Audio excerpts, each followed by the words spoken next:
Hello students, आज का हमारा टॉपिक है heating effect of current and joule law of heating. Heating effect of current हमारा क्या होता है बच्चों? अगर कोई इलेक्ट्रिकल अप्लायंस है उसमें से हमारा करंट पास होता है और समटाइम्स वो हीट जनरेट करता है, ठीक है। आफ्टर सम टाइम वो क्या करता है बच्चों? हीट जनरेट करता है। तो उस फिनोमेना को बोला जाता है हीटिंग इफेक्ट ऑफ करंट, यानी करंट के फ्लो होने की वजह से उसमें हीट डेवलप हुई, तो उसको बोला जाता है बच्चों हीटिंग इफेक्ट ऑफ करंट। क्या बोला जाता है बच्चों? Heating effect of current.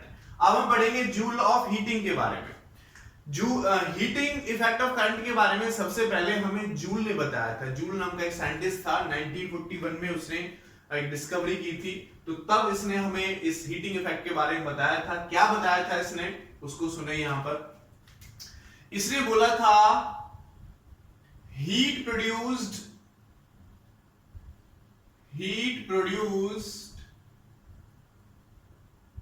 In a circuit is, first factor इसने दिया था directly proportional to square of current, ठीक है। डायरेक्टली प्रोपोर्शनल होगा करंट के स्क्वायर पर। सेकंड इसने दिया था डायरेक्टली प्रोपोर्शनल होगा रेजिस्टेंस पर। और थर्ड इसने दिया था डायरेक्टली प्रोपोर्शनल होगा टाइम पर। सर्किट में करंट जितना ज्यादा उतनी हीट ज्यादा प्रोड्यूस होगी, रेजिस्टेंस जितना ज्यादा उतनी हीट ज्यादा प्रोड्यूस होगी, और जितने टाइम तक फ्लो होता रहेगा उतनी हीट ज्यादा प्रोड्यूस होगी। जैसे फॉर एग्जांपल अगर हम बात करते हैं कि एक हीटर है, हीटर हमारा काफी टाइम से हमने बटन प्रेस कर रखा है, वो चल रहा है, तो हीट प्रोड्यूस करता रहेगा। जितनी ज्यादा उसका रेजिस्टेंस होगा उतने ज्यादा करंट का अपोज करेगा, उतनी ज्यादा हीट प्रोड्यूस होगी। जितने टाइम तक चलेगा उतनी ही हीट प्रोड्यूस करेगा, और जितना ज्यादा करंट फ्लो होगा उतनी ज्यादा हीट प्रोड्यूस करेगा। तो अगर तीनों फैक्टर्स को मैं कंबाइन करता हूं तो H मेरा डायरेक्टली प्रोपोर्शनल हो जाता है I स्क्वायर RT, और हम इसको लिख देते हैं H प्रोपोर्शनल कांस्टेंट की वैल्यू 1 लेते हैं, I स्क्वायर RT, और जो हीट की यूनिट हम यहां पर लेते हैं वो जूल लेते हैं। हीट की एक और यूनिट होती है कैलोरी। तो अगर मैं इस जूल से कैलोरी में चेंज करना चाहूं तो 4.2 से मैं इसको डिवाइड कर दूंगा, तो हम इसको जूल से कैलोरी में चेंज कर सकते हैं, ठीक है बच्चों। जूल से हम इसको कैलोरी में चेंज कर सकते हैं। तो ये हमारे पास heat produced in a resistance in given time, ये हमारा यहां पर निकल के आ गया, ठीक है। हीट हमारे पास निकल गया, कितनी हीट जनरेट होगी, ठीक है। दूसरा बच्चों हम इसको एनर्जी कंजप्शन का नेम भी देते हैं। जो हीट जनरेट होती है, हीट जनरेट, उसको बच्चों हम एनर्जी कंजप्शन का नेम भी देते हैं। एनर्जी कंजप्शन या एनर्जी डिसिपेशन ई। तो ये हीट के बराबर ही होती है, हीट के बराबर ही होती है। तो इसको बच्चों I स्क्वायर RT एनर्जी का भी लिख सकते हैं, एनर्जी वर्क के बराबर होता है, तो वर्क का भी हम ये लिख सकते हैं, ठीक है। ये एनर्जी कंजप्शन, जो हमारी इलेक्ट्रिकल एनर्जी है वो हीट की फॉर्म में तो खर्च हो रही है। हीटर हमारा हीट प्रोड्यूस कर रहा है, इलेक्ट्रिक फैन हमारा हीट प्रोड्यूस कर रहा है, तो जो इलेक्ट्रिक एनर्जी है वो हीट की फॉर्म में प्रोड्यूस स्पेंड हो रही है, खर्च हो रही है, कंज्यूम हो रही है। तो एनर्जी कंज्यूम हमारा जो हीट प्रोड्यूस करेगा उसके इक्वल होगा, क्या होगा? Energy consume. इसकी यूनिट मैंने आपको बता दी, जूल और कैलोरीज की यूनिट होती है। एक और इसकी यूनिट होती है बच्चों कमर्शियल यूनिट, इसके बारे में डिस्कस कर लेता हूं। एक कमर्शियल यूनिट और होती है किलोवाट आवर, और 1 किलोवाट आवर 3.6 10⁻⁶ जूल के इक्वल होता है। तो ये रिलेशन भी याद रखें, 1 kilowatt hour equal to 3.6 10⁻⁶ joule के इक्वल होता है। कमर्शियल यूनिट हम इसको क्या कहते थे? कमर्शियल यूनिट, और यानी 1 commercial unit equal to 1 kilowatt hour, ये भी हम इसको कह सकते हैं, ठीक है। सिंपल यूनिट भी आ जाता है तो ये लिखा जाएगा हमारा। ओके बच्चों, अब मैं इस एनर्जी कंजप्शन की जो हीट प्रोड्यूस हुई है इसकी एनोदर फॉर्म और कर लेता हूं। एनोदर फॉर्म और कर लेते हैं बच्चों। तो यहां से हमने देखा, एक तो हमारे पास फॉर्मूला निकल के आया I स्क्वायर RT। देखो एज हम पढ़ चुके हैं बच्चों, जो पावर होती है वो I स्क्वायर R होती है, आप पढ़ चुके हैं। तो यहां से देखो जो I स्क्वायर R है वो पावर के इक्वल हो जाएगा। तो मैं हीट को क्या लिख सकता हूं बच्चों, पावर इंटू टाइम के इक्वल भी लिख सकता हूं। ठीक है, second formula as power is equal to V into I भी होता है, तो H is equal to V into I into T, ये भी हीट का एक फॉर्मूला बन जाएगा। ठीक है, एंड थर्ड फॉर्मूला, एक फॉर्मूला हमारा यही है 1 2 3, ठीक है, वो फोर्थ वाला फॉर्मूला हमारा हो जाएगा एज बच्चों जो पावर है वो v स्क्वायर अपॉन r के इक्वल भी होती है, तो यहां पर पावर की जगह पर हम ये भी पुट कर सकते हैं H is equal to V square by R into T, तो ये भी हमारे पास क्या आ जाएगी, हीट आ जाएगी निकल कर। तो हीट के हमने यहां पर 4 फॉर्मूले पढ़ लिए, power into time, V I into T, V square R into T हमने यहां पर पढ़ लिया बच्चों। ठीक है, और 1 किलोवाट आर की हमने ये फॉर्मूला ये पढ़ लिया, एक फॉर्मूला हमने ये पढ़ लिया। अब चलो बच्चों इसकी एप्लीकेशंस को डिस्कस करते हैं, फिर इस पर हम न्यूमेरिकल कराएंगे। इसकी एप्लीकेशंस पर डिस्कस करते हैं। Applications, joule law of heating की एप्लीकेशंस या हीटिंग इफेक्ट ऑफ करंट की एप्लीकेशंस, फिर इस पर कुछ न्यूमेरिकल्स देखेंगे। ओके, तो हम पढ़ते हैं बच्चों एप्लीकेशंस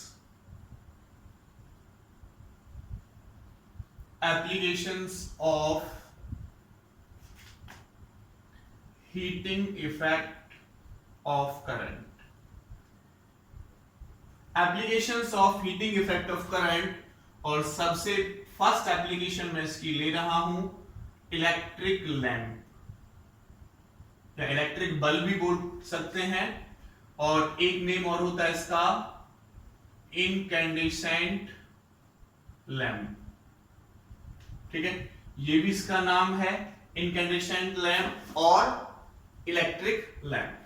ठीक है बच्चों, तो ये हमारा क्या होता है, electric lamp like electric bulb होता है। तो बच्चों अगर मैं यहां पर एक इलेक्ट्रिक बल्ब बना देता हूं, फिर क्या बना दिया, ये इलेक्ट्रिक बल्ब बनाते हैं बच्चों, देखो कुछ इस टाइप से कोशिश करते हैं इलेक्ट्रिक बल्ब बनाने की।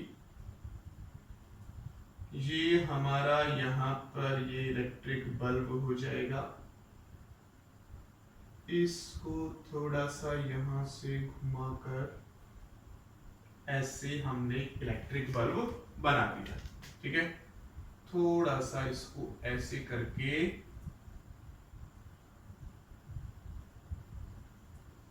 ऐसे, ठीक है, यहां से हम अपना फिलामेंट ले गए इस टाइप से, और यहां कुछ कनेक्शन मान लेते हैं, तो ये हमारा इलेक्ट्रिक बल्ब है। लाइट कर लेते हैं कि इसमें से कुछ करंट हमारा आएगा, तो ये हमारा लाइट इमिट करेगा। ये जो हमारा फिलामेंट है, ये फिलामेंट हमारा बना होता है बच्चों टंगस्टन का, टंगस्टन फिलामेंट होता है ये। ठीक है, और इसके अंदर, बल्ब के अंदर, बल्ब आपने देखा होगा, आप घर में इलेक्ट्रिक बल्ब होगा, पहले आपने कहीं पर देखा होगा, तो ये इसके अंदर या तो बच्चों वैक्यूम होगा, और इसके अंदर हम इनर्ट गैसेस रखते हैं, inert gases like argon, nitrogen, ये गैसेस हम इसके अंदर रखते हैं ताकि इस टंगस्टन के फिलामेंट के साथ ऑक्सीजन ऑक्सीडेशन ना कर सके। ठीक है, इसके अंदर अगर ऑक्सीजन रहेगी तो वो क्या करेगी, ऑक्सीडेशन करेगी, इसलिए हम क्या रखते हैं, इनर्ट गैसेस इसके अंदर रखते हैं। तो क्या होता है बच्चों, जैसे ही यहां से हमारा करंट फ्लो होता है, इस बल्ब में से हमारा करंट फ्लो होगा, तो अगर बल्ब में से हमारा करंट फ्लो होगा तो फिलामेंट में से करंट फ्लो होगा, करंट ज्यादा फ्लो होगा तो क्या होगा बच्चों, हीट डेवलप हो जाएगी इसमें, और हीट डेवलप हो जाएगी तो ये बिल्कुल इनकैंडेसेंट व्हाइट हॉट हो जाएगा, और व्हाइट हॉट होते ही क्या करेगा, लाइट इमिट करेगा। करंट के फ्लो होने से इसमें हीट जनरेट होगी, और हीट जनरेट होने की वजह से क्या करेगा, ये लाइट इमिट करेगा, बल्ब हमारा ग्लो करना स्टार्ट कर देगा। ओके, तो बात आती है कि हम टंगस्टन का यूज क्यों करते हैं। अगर आपसे क्वेश्चन पूछा जाता है why we use tungsten as filament of bulb, as filament of bulb. ठीक है बच्चों, तो अगर आपसे यह पूछा जाता है कि हम टंगस्टन का फिलामेंट बल्ब में क्यों यूज करते हैं, तो इसका क्या आंसर होगा कि टंगस्टन का क्यों यूज करते हैं। ठीक है, तो टंगस्टन का क्यों यूज किया जाता है बच्चों, इसकी कुछ प्रॉपर्टी है। फर्स्ट प्रॉपर्टी तो ये है हमारे पास, टंगस्टन की जो फर्स्ट प्रॉपर्टी होती है, तो फर्स्ट प्रॉपर्टी तो हमारी ये है कि इसका हाई मेल्टिंग पॉइंट होता है, हाई मेल्टिंग पॉइंट होता है। हाई मेल्टिंग पॉइंट अगर होगा तो बहुत ज्यादा हॉट होने के बाद मेल्ट नहीं होगा, मेल्ट नहीं होगा तो जलता रहेगा। अगर इसका लो मेल्टिंग पॉइंट रहेगा तो ये मेल्ट हो जाएगा, खराब हो जाएगा, तो हाई मेल्टिंग पॉइंट इसका रखा जाता है। सेकंड प्रॉपर्टी हमारे पास होती है इट इज डक्टाइल। ये डक्टाइल मटेरियल होता है, इसको हम आसानी से वायर में चेंज कर सकते हैं, थिन वायर्स में चेंज किया जा सकता है, ठीक है। थर्ड प्रॉपर्टी भी हम इसकी ले सकते हैं। थर्ड प्रॉपर्टी हम इसकी क्या ले सकते हैं बच्चों, कि वैसे तो अगर मैं औरों के कंपैरिजन में देखूं तो इसकी रेजिस्टिविटी थोड़ी कम होती है, लेकिन वायर देखो हमने से राउंड राउंड करके थोड़ा सा बड़ा ले रखा है, तो इससे क्या होता है, इसका रेजिस्टेंस हम ज्यादा ले लेते हैं, ठीक है। लेंथ ज्यादा लेकर हम इसका रेजिस्टेंस ज्यादा ले लेते हैं, ज्यादा रेजिस्टेंस होगा तो हीट ज्यादा प्रोड्यूस करेगा, ठीक है, ठीक है। Due to large length its resistance is large, तो इसका रेजिस्टेंस क्या हो जाता है बच्चों, लार्ज हो जाता है। तो इसलिए हम बल्ब में इसका यूज करते हैं। आजकल क्योंकि बल्ब बहुत ज्यादा एनर्जी हीटिंग इफेक्ट में नहीं, हीट प्रोड्यूस करने में स्पेंड कर देता है, इसीलिए आज बल्ब को रिप्लेस किया जा रहा है हमारा एलईडी से और सीएफएल से, ठीक है। सीएफएल से और बल्ब से इसको हम रिप्लेस कर रहे हैं, धीरे धीरे रिप्लेसमेंट चल रही है, धीरे धीरे बहुत फास्ट है हमारे पास यहां पर तेजी से रिप्लेसमेंट चल रही है। ज्यादातर घरों में अब हमारे सीएफएल्स या फिर एलईडीज मिलना स्टार्ट हो गए हैं। इसकी फर्स्ट एप्लीकेशन थी इनकैंडेसेंट लैम्प। सेकंड एप्लीकेशन की हम बात करते हैं बच्चों electric fuse. Electric fuse it is used to protect the electrical appliance from overloading और शॉर्ट सर्किट। ओवरलोडिंग और शॉर्ट सर्किट से बचाने के काम आता है हमारा इलेक्ट्रिक फ्यूज। आपने देखा होगा बच्चों, अगर आपके घरों में अभी भी हो, इस टाइप का एक सॉकेट होता है, सॉकेट बोलते हैं इसको, इस टाइप का एक सॉकेट होता है, यहां से कुछ ऐसा ये जाता है, यहां से कुछ ऐसा ये जाता है, ठीक है। इस टाइप का एक सॉकेट होता है और इस सॉकेट के बीच में एक हमारा ऐसे वायर टाइट होता है, यहां से वहां तक वायर को हम फिक्स कर देते हैं और इस सॉकेट को जो हमारी मेन लाइट आ रही है वहां पर फिट किया होता है। इस सॉकेट को जो हमारी मेन लाइट आ रही है वहां पर फिट किया होता है, हमारे घर की मेन लाइट से पहले फिट किया होता है, ठीक है। उससे पहले हम इसको फिट करते हैं, इसको बोलते हैं फ्यूज होल्डर। फ्यूज होल्डर, ये जो वायर है हमारा, ठीक है, ये वायर जो होती है हमारी अलॉय होती है, किस किस की बनी होती है, टिन प्लस लेड की। 65% तो इसमें हमारा टिन होता है और लगभग 35% इसमें लेड होता है। समटाइम्स इसमें कॉपर भी मिक्स कर लेते हैं थोड़ी बहुत। तो ये अलॉय का ये बना होता है। इसकी क्या खासियत होती है बच्चों, अगर मैं इसकी प्रॉपर्टी की बात करता हूं, प्रॉपर्टी ऑफ फ्यूज वायर, तो फर्स्ट प्रॉपर्टी होती है बच्चों इसका लो मेल्टिंग पॉइंट हम रखते हैं। लो मेल्टिंग पॉइंट ये होता है, ठीक है, लो मेल्टिंग पॉइंट इसका होता है, जल्दी मेल्ट हमारा ये हो जाता है, ठीक है। और हाई रेजिस्टिविटी होती है, हाई रेजिस्टिविटी होती है, ठीक है। तो ये इसकी दो मेन प्रॉपर्टी हैं जिनकी वजह से हम इसका यूज करते हैं, अलॉय बनाकर, टिन और लेड का दोनों का मिक्स करके अलॉय बनाकर हम इसका यूज करते हैं। क्या होता है, जैसे ही, और एक सूटेबल पावर रेटिंग भी होती है, उसको भी हम लिख सकते हैं सूटेबल पावर रेटिंग। जैसे हम इसको बिल्कुल अपनी जो घर की लाइट है उससे पहले लगा देते हैं, क्या होता है, जैसे ही ज्यादा लाइट आती है, ठीक है, हम घरों में मेनली जो यूज करते हैं 220 300 तक मोस्ट चल जाता है, लेकिन 300 से ज्यादा आती है तो ज्यादा करंट फिल होगा, इससे ज्यादा करंट फिल होगा तो रेजिस्टिविटी इसकी हाई रखिए, ज्यादा हीट जनरेट करेगा, ज्यादा हीट जनरेट करेगा तो ये वायर मेल्ट हो जाएगा। ये वायर जैसे ही मेल्ट होगा तो हमारे घर का, क्योंकि देखो मेल्टिंग पॉइंट लो होता है तो मेल्ट हो जाएगा वायर, और ये वायर जैसे ही हमारा मेल्ट होगा तो हमारे जो घर के अप्लायंसेस है वहां तक लाइट नहीं पहुंचेगी, यानी हमारे कनेक्शन कट जाएगा। तो जो घर के अंदर के अप्लायंसेस हैं, लाइक हमारे पास इलेक्ट्रिक बल्ब है, फैन है, हीटर है, फ्रिज है, कूलर है, ये सब हमारे खराब होने से बच जाते हैं इसकी वजह से, ठीक है, इसकी वजह से खराब होने से बच जाते हैं। करंट फ्लो होता है, हीटिंग इफेक्ट ऑफ करंट पर ये काम करता है, करंट फ्लो होगा, हीट जनरेट होगी, मेल्ट हो जाएगा। ओके, तो आजकल इसको हम रिप्लेस कर रहे हैं, आजकल इसको रिप्लेस किया जा रहा है। अगर ये आपके घर में नहीं है तो एमसीबीज आपके घर में होंगी, एमसीबी जरूर आपके घर में होंगी। एमसीबी गिर गई, एमसीबी गिर गई, ऐसे कहते हैं कि लाइट क्या हुआ, एमसीबी गिर गई होगी, शायद क्या हुआ, तेज आ गई होगी। तो आजकल हम इनकी जगह पर एमसीबीज यूज करने लगे हैं। ओके, तो ये सेकंड एप्लीकेशन हमारी थी application of heating of effect of current की। अब हम यहां पर बात करते हैं थर्ड एप्लीकेशन। थर्ड एप्लीकेशन में मैं आपको कॉमन चीजें बता देता हूं, जैसे हम यूज करते हैं बच्चों electric heater, electric heater use करते हैं हम, इलेक्ट्रिक प्रेस भी यूज करते हैं, इलेक्ट्रिक प्रेस भी यूज करते हैं घरों में, इलेक्ट्रिक केटल भी यूज करते हैं, इलेक्ट्रिक गीजर भी यूज करते हैं, ठीक है।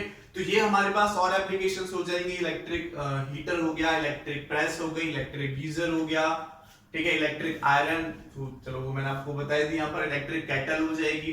तो मोस्टली इसमें जो हम यूज करते हैं वो नाइक्रोम वायर का यूज करते हैं, ठीक है, नियॉन प्लस क्रोमियम वायर का इलेक्ट्रिक हीटर में यूज किया जाता है, इलेक्ट्रिक प्रेस में भी हम इसका यूज करते हैं। इसको क्यों यूज करते हैं नाइक्रोम वायर का, कि इसकी रेजिस्टिविटी जो होती है हाई रेजिस्टिविटी होती है, क्या होती है, हाई रेजिस्टिविटी हमारी इसकी होती है नाइक्रोम वायर की। जब हाई रेजिस्टिविटी होगी, करंट हमारा फ्लो होगा तो ज्यादा हीट अप, क्योंकि जो हीट होती है उसका फॉर्मूला क्या होता है बच्चों, आई स्क्वायर आर टी।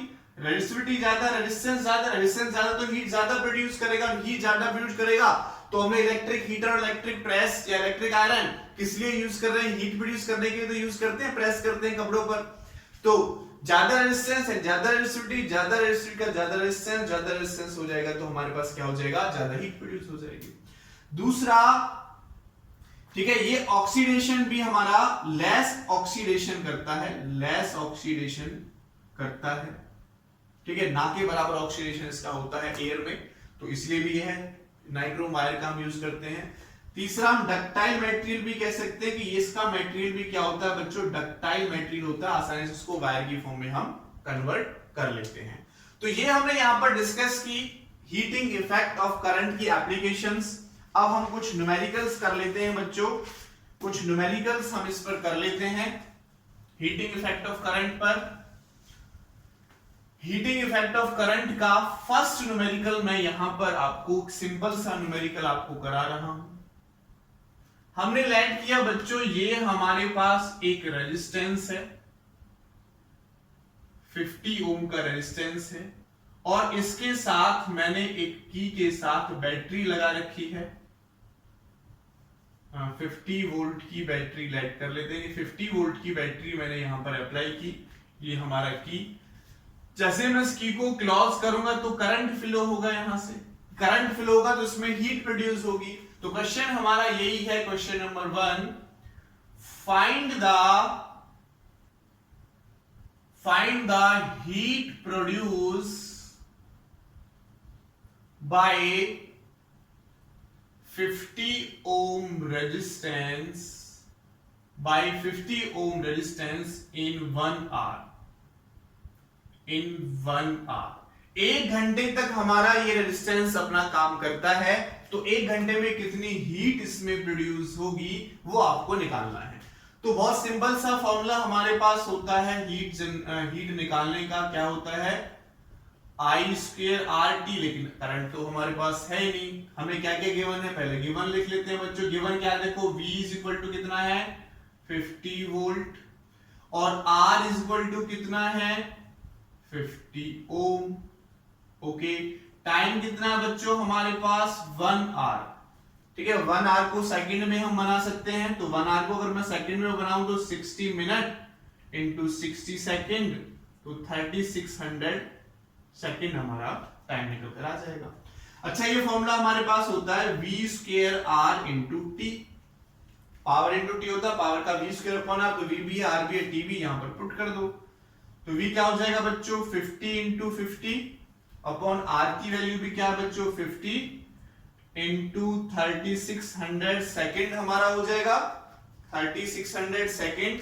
तो देखो 50 से 50 कट जाएगा, इसकी मल्टीप्लीकेशन हम इसके साथ कर सकते हैं, तो 5 6 जा 30 0, तो 180, ठीक है, उसके बाद 2 0 यहां से हमारे पास आएंगी और 1 0 यहां से आएगी, तो 10 रेज़ टू पावर 3 जूल और लग जाएगा।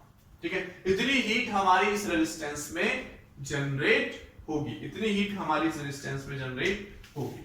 ओके बच्चों, नेक्स्ट न्यूमेरिकल की तरफ चलते हैं। क्वेश्चन नंबर 2, क्वेश्चन नंबर 2 हमारा क्या कहता है? क्वेश्चन नंबर 2 में हमसे कह रहा है कि हमारे पास एक इलेक्ट्रिक हीटर है,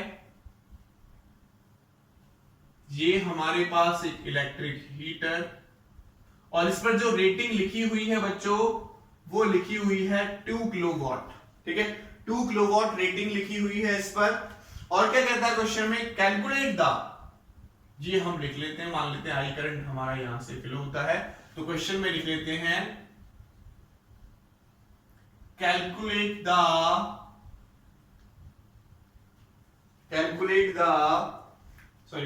द कॉस्ट पूछ रहा है, calculate the cost of using by heater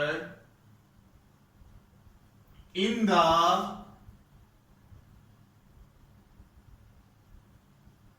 month of September, in the month of September, if 1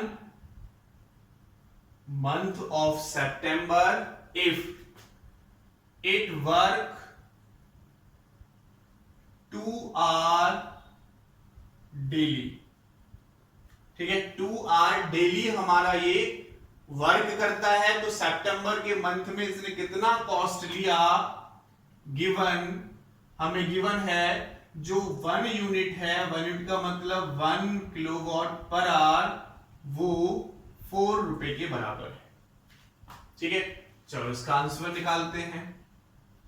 तो पहले तो हम इसमें निकाल लेते हैं कि हीट कितनी प्रोड्यूस ये हमारा करेगा। तो अगर मैं हीट प्रोड्यूस निकालता हूं, देखो 2 किलोवाट हमें दे रखा है और 2 घंटे डेली चल रहा है, तो एक दिन में कितनी हीट प्रोड्यूस कर रहा है? ठीक है, 2 घंटे डेली चल रहा है, तो एक दिन में हीट प्रोड्यूस मैंने निकाल लिया कितना, 2 किलोवाट आवर। ठीक है, हीट प्रोड्यूस इन 1 डे। अब मैं यहां पर निकाल रहा हूं heat produce in month of September, in month of September, तो सितंबर के मंथ में कितना होता है 30, एक दिन में कितना कर रहा है ये, तो 30 दिन में कितना करेगा, 30 इंटू 4 किलोवाट आवर, तो 120 किलोवाट आवर ये हमारा एक मंथ में हीट प्रोड्यूस कर रहा है। अब 1 किलोवाट आवर की कॉस्ट कितनी है बच्चों, 4, तो इसकी जगह पर 4 पुट कर दो बस, तो 120 इंटू 4, तो 480 कॉस्ट इसकी निकल कर आ जाएगी। इतने कॉस्ट के बराबर ही हमारा हीट जनरेट करेगा, एनर्जी जनरेट करेगा, बिल हमारा इतना आ जाएगा। चलो बच्चों नेक्स्ट न्यूमेरिकल की तरफ चलते हैं, नेक्स्ट न्यूमेरिकल की तरफ चलते हैं। तो नेक्स्ट न्यूमेरिकल हमें गिवन है बच्चों, ये हमें रेजिस्टेंसेस दे रखे हैं कुछ इस टाइप से,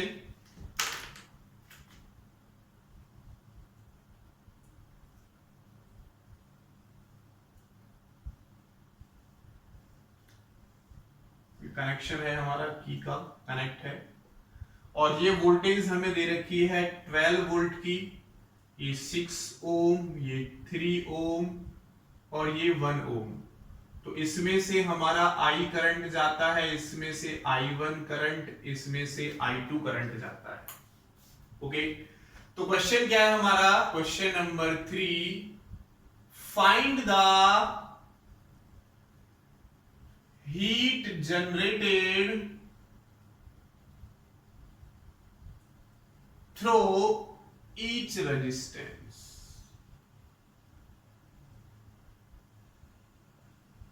हर एक रेजिस्टेंस कितनी हीट जनरेट करेगा वो हमें यहां से फाइंड आउट करना है। तो देखो बच्चों, अगर मैं R इक्विवेलेंट निकालूं, इन सब का R इक्विवेलेंट, क्योंकि मुझे पहले टोटल करंट भी चाहिए, ठीक है, जो इसमें से पास हो रहा है। तो अगर मैं हीट जनरेटेड निकालना चाहता हूं तो पहले मैं इसका R इक्विवेलेंट निकालूं। तो देखो ये इस कॉम्बिनेशन के साथ सीरीज में तो 1 प्लस, ये दोनों किसमें, देखो ये इसके साथ सीरीज में तो 1 प्लस, उसके बाद इनका कॉम्बिनेशन पैरेलल में है। पैरेलल कॉम्बिनेशन में अगर मैं निकालता हूं तो क्या फॉर्मूला हमारा डायरेक्ट होता है 6 × 3/6 + 3, ठीक है, ये फॉर्मूला होगा। तो क्या हो जाएगा 1 + 2 यानी 3 ओम हमारे पास टोटल रेजिस्टेंस निकल के आ जाएगा। इस कॉम्बिनेशन का कितना आया बच्चों? 2 ओम निकल कर आया है, ये याद रखेंगे, ठीक है। तो ये R इक्विवेलेंट टोटल का आया, वोल्टेज ये है। तो अगर मैं I की वैल्यू निकालूं, टोटल करंट निकालूं बच्चों, टोटल करंट I, तो टोटल करंट I किसके इक्वल होगा? अच्छा, मैंने टाइम इसमें शायद नहीं दिया, तो टाइम है हीट डेवलप्ड पर सेकेंड, ये पूछ रहा, सॉरी, पर minute. Find the heat generated through each resistance पर मिनट। हमें पर मिनट के लिए टाइम भी जरूरी है, तो हमें पर मिनट टाइम दे रखा है। तो देखो पहले I निकालो, यहां से I क्या हो जाएगा? V/R, V/R इक्विवेलेंट, तो V कितना देखो 12, ठीक है, इन सबका कॉम्बिनेशन रेजिस्टेंस ये आ गया। I निकालेंगे तो V/R कर देंगे, तो V/R इक्विवेलेंट कितना है? 3। तो टोटल करंट हमारा जा रहा है कितना बच्चों? 4 एम्पियर, यानी I की वैल्यू आ गई 4 एम्पियर। ओके, I की वैल्यू आ गई, तो इसमें से इतना करंट जा रहा है, यानी 4 एम्पियर करंट जा रहा है बच्चों इसमें से। तो इसमें से मैं हीट निकाल सकता हूं। हीट निकालने का फॉर्मूला क्या है? I² RT।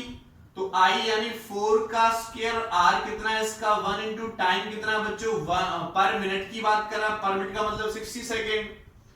तो 4 4 जा 16 इंटू 60, तो 16 6 जा 96 जूल। इतनी हीट तो हमारी डेवलप होगी इसमें। अब इसका करंट निकाल लें, इसका करंट निकाल लें, तो हम यहां पर भी हीट जनरेटेड निकाल सकते हैं। तो अगर देखो मैं I1 निकालता हूं, क्या ये देख लेते हैं, इस टोटल कॉम्बिनेशन का जो रेजिस्टेंस है वो कितना है? 2। करंट कितना जा रहा है? इतना। तो इस टोटल कॉम्बिनेशन का पोटेंशियल कितना हो जाएगा? Resistance into current. देखो इस टोटल कॉम्बिनेशन का रेजिस्टेंस कितना है? 2 ओम। करंट कितना जा रहा है इस टोटल कॉम्बिनेशन में से? 4। तो वोल्टेज कितना हो जाएगा? 2 × 4 यानी 8 वोल्ट। इस पॉइंट और इस पॉइंट के अक्रॉस कितना हो जाएगा? 8 वोल्ट, ठीक है। इसका पोटेंशियल भी 8, इसका पोटेंशियल भी 8, तो इसका पोटेंशियल भी 8 वोल्ट, इसका पोटेंशियल भी 8 वोल्ट। तो मैं I1 निकाल सकता हूं। I1 निकालूं तो V/R, V/R कितना? 6, तो कितना हो जाएगा? 4/3। तो 4/3 मेरे पास है। ये H1 मैंने निकाला। अगर मैं H2 निकालूं तो हीट का फॉर्मूला क्या हो जाएगा बच्चों? I²। तो I की वैल्यू, या मैं फॉर्मूला लिख लेता हूं, H1 निकाल लेते हैं, I1 है, H रहने देते हैं, ओनली I के लिए H, इसके लिए 1 कर लो। तो क्या हो जाएगा बच्चों? यहां से I1² और रेजिस्टेंस कितना है? 6 इंटू टाइम कितना है? 1 मिनट। तो वैल्यू पुट कर लो, H1 = 4/3 का स्क्वायर इंटू 6 इंटू 60। तो इसको हम सॉल्व कर सकते हैं H1 को। इसको सॉल्व करेंगे तो इसको सॉल्व करने के बाद हमारा आ जाएगा बच्चों 640 जूल। 640 जूल हमारा H1 निकल कर आ जाएगा। सिमिलरली बच्चों हम I2 निकाल सकते हैं। I2 का भी पोटेंशियल रेजिस्टेंस है, तो कितना हो जाएगा? 8/3 एम्पियर। और अगर मैं मुझे ये निकालना हो तो I स्क्वायर RT होता है, तो I का स्क्वायर R कितना है 3 और T कितना हो जाएगा 60 सेकेंड। इसको भी आप सॉल्व कर सकते हो, ठीक है। इसको कैलकुलेट करने के बाद हमारा आएगा 1280 जूल। इतनी हीट हमारी इसमें प्रोड्यूस होगी, इतनी हीट हमारी इसमें डेवलप होगी।